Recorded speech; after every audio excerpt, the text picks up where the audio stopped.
Labdien visiem! Mēs iebraucām uzņēmumā, lauksaimniecības uzņēmumā, kur pirms mēneša uzstādījām savus siltuma ģeneratorus, kas darbojas ar granulām, kopā ar šo divmoduļu graudu kalti. Atbraucām apskatīties, kā viņiem klājas. Vienīgais mīnus ir tas, ka viņi žāvē saules puķis, bet mitrums ir pat 27%, un viņiem nav citu variantu. Aptuveni tā. Viss strādā normāli, viss ir labi.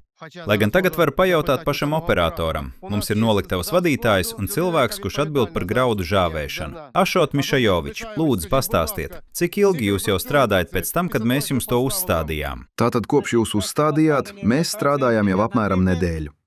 Es domāju, ka visi ir apmierināti ar šo aprīkojumu. Kāpēc?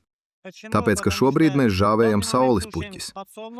Agrāk ar gāzi mēs žāvējām pie 65 grādiem, maksimums 70, jo tas bija ugunsbīstami. Bet tagad mēs droši strādājam pie no 100 līdz 105 grādiem, un viss notiek ļoti labi.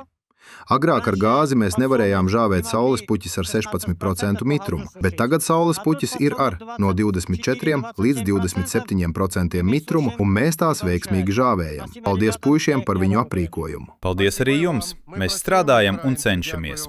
Paldies jums, Ašot Mišajovič!